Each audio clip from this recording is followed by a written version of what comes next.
Hello there and welcome. This week we're looking at healthcare delivery but in a rather different angle. Well, it's often said that medicine is as much an art as science. Now today we live in a more enlightened times and vast improvements in our knowledge of how the body works in sickness and in health have laid the foundations for the medical advances that have occurred in the past 100 years or even close to a century. The scope and pace of medical research in our modern world are so wide that nobody can absorb it all in. Believe me, even specialists working in a single field of medicine can sometimes find it hard to keep up to date. You may be wondering, what exactly am I talking about anyway? It's none other than medical research and what gains it has impacted here in Nigeria. So we decided to visit the Nigeria Medical Research Institute in Lagos to find out the goings on there and what's been in the works in terms of its programs and other activities, challenges and prospects for the near future, just to mention a few. Now, the mandate of the Institute under the Enabling Act of 1977 stipulates that it shall conduct research into diseases and problems of public health importance in the country. Our guest is no other than the Director General of the Institute, Professor Innocent Uja, an obstetrician and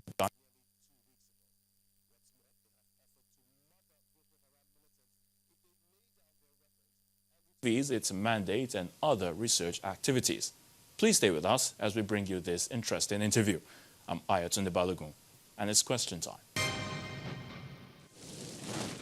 Professor Innocent Uja, you're welcome to Question Time.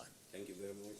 Now, it's a great pleasure to have you with us this week, looking at the activities of the Nigerian Institute of Medical Research, which you are the Director General. Now, let's start off right away. I mean, the institute, as big as this, or NIMR, to cater for the medical research needs of Nigeria, looking at several diseases that are, commonly known to so many of us in this part of the world. Would you say that the institute is really accomplishing its goals of, of detecting some of these diseases as a research institute and providing some kind of, should I say, solutions, in tackling some of these diseases that we're talking about? The Nigerian Institute of Medical Research, the foremost medical research institute in Nigeria, came on board very early in the 1920s, and this as a follow-up to the West African mission of the British Council regarding yellow fever in epidemics in the West African sub-region. And since then, it has moved on to the point where it is now, for the Nigerian Institute of Medical Research. At one point, it was National Institute of Medical Research, it was West Africa, National Research Council of Nigeria. We've been able to reposition the organization to respond to national health priorities, research priorities, and we do just that. We wouldn't say that we have arrived. We need to move on. Knowledge is a continuum. They seek for knowledge and use of knowledge to improve the health care of our people is the mandate of this institute. And we will have tried in our own little way to look at that. For instance, issue of malaria. At the moment, issue of vaccine production for malaria has been on for a very long time. Up to now, there has not been any vaccine that now been certified as the one that can be used against malaria. But there are other treatment modalities and prevention strategies.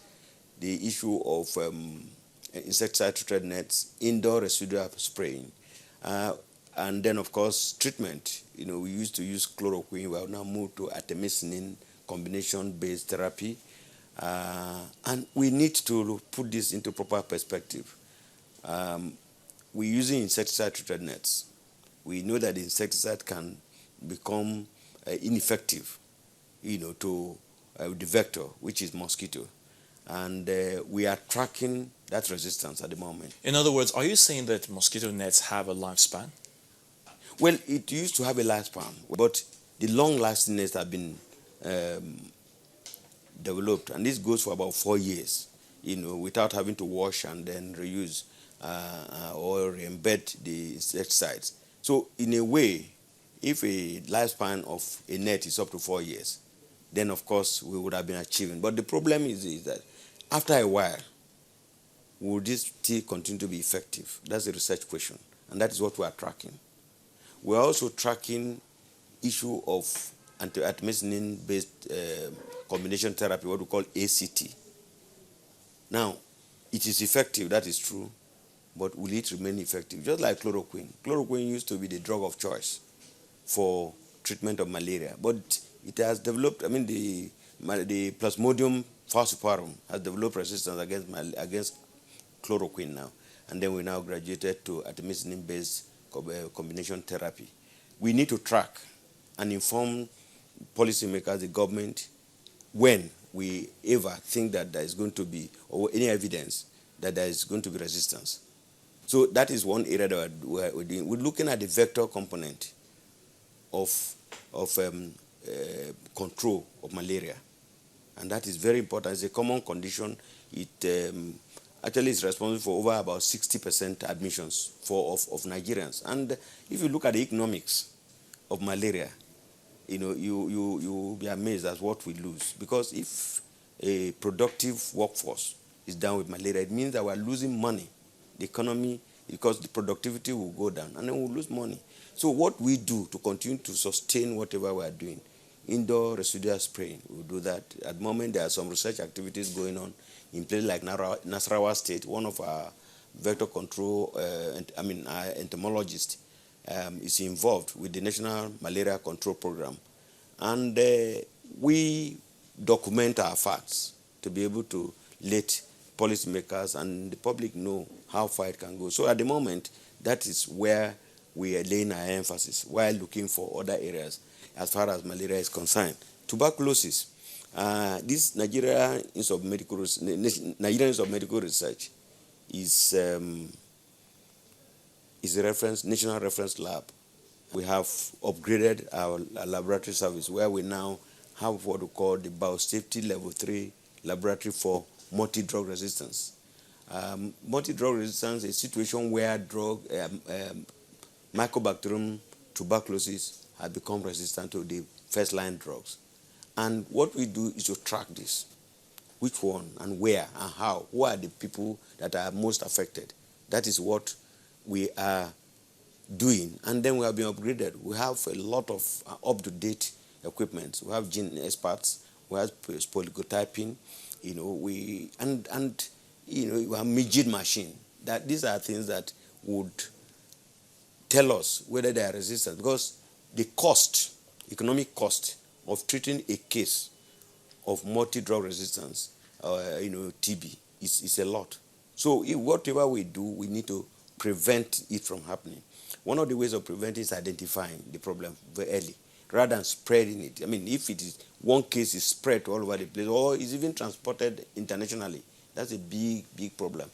So we are doing that. And we also are looking at cancers. At the moment, apart from breast cancer in women, cancer of the cervix is the commonest cancer, and it has a telling effect on our women. It kills women in large numbers. Unfortunately, Nigerian Institute of Medical Research commissioned a COBAS 4800 machine that will screen for human papilloma virus, the virus that is known to cause cancer. At the moment, there is no national data on the prevalence of human papilloma virus. We now know that it is the cause of cancer, but we need to study the prevalence. Apart from that, we can do the genetic study to determine the subtypes of human papilloma virus. At the moment, the vaccines that are there that have been produced to prevent human papilloma virus infection is against subtype 16 and 18. But the others are subtypes. Now, the question is it are these two the commonest type we have in Nigeria? Are they as common as they are reported in other parts of the world? We need to know that, and that's a research question. Now, if we find that it is the subtype 16 and 18 that are commonest in this country, then of course we would then inform government. Yes, what is found in other places is the same as here, and therefore we can then recommend that young girls, 9 to 13 or 14, should be immunized against cancer of the cervix. That's what do you call it? Human papilloma virus, a virus that causes cancer of the cervix. But if it is not, then again we then have to link up with the industry